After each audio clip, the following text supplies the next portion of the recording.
ಸಂತ ಶಿಶುನಾಳ ಶರೀಫರ ಬಗ್ಗೆ ನಿಮಗೊಂದು ಮಾತು ಹೇಳ್ತೇನೆ.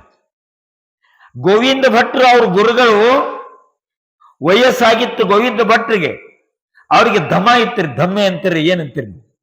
ತೇಕಿತ್ತು. ತೇಕಿದ್ದ ಹಾಸಿಗೆ ಮೇಲೆ ಮಲಗ್ಯಾರ. ತೇಕ್ ಬಾಳ ಇತ್ತು. ಒಂದು ಸೌನ ತೇಕ್ತಿದ್ರು. ಬ್ಯಾಸಗಿ ದಿನದಾಗ ದಮೆ ಭಾಳ ಇತ್ತು, ಕೆಮ್ಮತಿದ್ರು. ಆಮೇಲೆ ಉಗುಳಾಕ, ಕೆಮ್ಮ ಬಂದ ಕೂಡಲೇ ಉಗುಳಲಾಕ ಒಂದು ಪರ್ಯಾನ್ ಇಟ್ಟಿದ್ರಂತ. ಯಾರ್ರಿ? ಗೋವಿಂದ ಭಟ್ರು. ಯಾವಾಗ ತಮಗೆ ಕೆಮ್ಮು ಬರ್ತದ ಅವಾಗ ಅದ್ರಾಗ ಉಗುಳ್ತಿದ್ರು.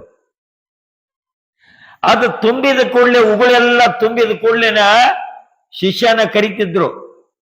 ಏ ಶರೀಫ, ಇಲ್ಲಿ ಬಾರೋ. ಅವಂಗ ಗೊತ್ತಾಗ್ತಿತ್ತು ನಮ್ಮಪ್ಪರು ಉಗುಳಿ ಉಗುಳಿ ಪರ್ಯಾನೆಲ್ಲ ತುಂಬಿಸ್ಯಾರ, ಚೆಲ್ಲಿ ಬರಾಕ ನನ್ನ ಕರ್ಯಾಕತ್ತಾರಂತ ಗೊತ್ತಾಗ್ತಿತ್ತು. ಓಡಿ ಓಡಿ ಬಂದಪ್ಪ, ಹೇಳ್ರಿಪ್ಪ, ಯಾಕ್ರಿ, ಯಾಕೆ ಕರೆದ್ರಿಪ್ಪ? ಏನಿಲ್ಲೋ ಮಗನೇ, ಬಹಳ ಎದಿ ತುಂಬಿ ಗಚ್ಚಾಗೈತಿ, ಉಲ್ಟಿ ಮಾಡ್ಕೊಂಡನಪ್ಪ ಪರ್ಯಾಣದಾಗ. ಇದನ್ನ ಯಾರೂ ತುಳಿಲಾರ್ದ ಜಾಗದಾಗ ಓದು, ಚೆಲ್ಲಿ ಬಾರಪ್ಪ. ಬಹಳ ಮಹತ್ವದ ಮಾತು ಕೇಳ್ರಿ. ಇದೆಲ್ಲ ಯಾರು ತುಳಿಬಾರ್ದು, ಯಾರು ನೋಡಬಾರ್ದು ಅಂತಲ್ಲಿ ಓದ, ಇದನ್ನು ಚೆಲ್ಲಿ ಬಾ ಅಂತ ಗುರುಗಳು ಹೇಳಿದ್ರು. ಗೋವಿಂದ ಭಟ್ರು ಶಿಷ್ಯ ಅಂದ್ರೆ ಗುರುಗಳ ಸೇವಾ ಹೆಂಗ್ ಮಾಡ್ಬೇಕು ಹೇಳಕತ್ತೆ ನಿಮಗೆ.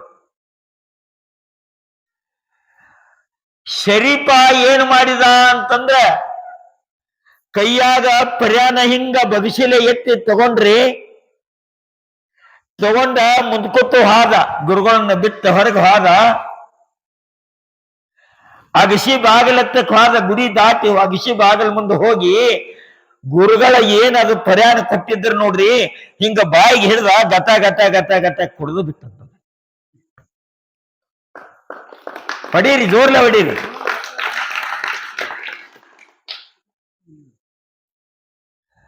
ಗತ ಗತ ಕುಡಿದ ಪರ್ಯಾನೆಲ್ಲ ಓದ, ಬಾವ್ಯಾಗ ಹೋಗಿ ಅದನ್ನು ಸ್ವಚ್ಛಂಗೆ ತೊಳೆದ, ತನ್ನ ಕೈಯಾಗಿರುವಂತ ರುಮಾಲ್ ತಗೊಂಡು ಅದನ್ನೆಲ್ಲ ಒರೆಸಿದ, ತಂದು ಗುರುಗಳ ಮುಂದೆ ಇಟ್ಟ, ಸಾಷ್ಟಾಂಗ ನಮಸ್ಕಾರ ಹಾಕಿದ. ಏ ಶರೀಫ, ಅದನ್ನ ಯಾರು ತುಳಿಬಾರದು ಜಾಗದಾಗ ಚೆಲ್ಲಿ ಬಾ ಅಂತ ಹೇಳಿದ್ನಿ, ಎಲ್ಲಿ ಚೆಲ್ಲಿ ಬಂದಿಲ್ಲ ಮಗನ ಅಂತ ಕೇಳಿದ್ರು. ಯಪ್ಪ, ನೀವು ಹೋಗಾಗ ನನಗೆ ಏನ್ ಹೇಳಿದ್ರಿ? ಯಾರು ತುಳಿಬಾರ್ದು ಜಾಗದಾಗಿ ಚೆಲ್ಲಿ ಬಾ ಅಂತ ಹೇಳಿದ್ರಪ್ಪ. ಈ ಭೂಮಿ ತಲೆ ಮೇಲೆ ಎಲ್ಲಿ ಬೇಕಾದಲ್ಲಿ ಚೆಲ್ಲರು, ಒಬ್ಬರೇ ತುಳಿತಾರ ಅನ್ನೋದು ನನಗೆ ಗೊತ್ತಿತ್ತಪ್ಪ. ಅದಕ್ಕಾಗಿ ಅದನ್ನ ಹೊರಗೆ ಚೆಲ್ಲಲಿಲ್ಲ, ಅದನ್ನ ಗತ ನಾ ಕುಡಿದು ಬಿಟ್ನಿ ಭಗವಂತ ಅಂತ ಹೇಳಿ ತಿಳ್ಕೊಂಡು ಗುರುವಿಗೆ ಕೈ ಮುಗಿತಾನ. ಇದಕ್ಕೇನಂತಾರೆ ಅಂತಂದ್ರ ದಾಸ್ಯ ಭಕ್ತಿ ಅಂತ ಕರೀತಾರೆ. ಗುರುವಿನ ಸೇವಾ ಹೆಂಗ ಮಾಡಿದ್ದ ಶರೀಫ್ ಅಂತಂದ್ರ ಈ ರೀತಿ ಸೇವಾ ಮಾಡಿದ್ದ.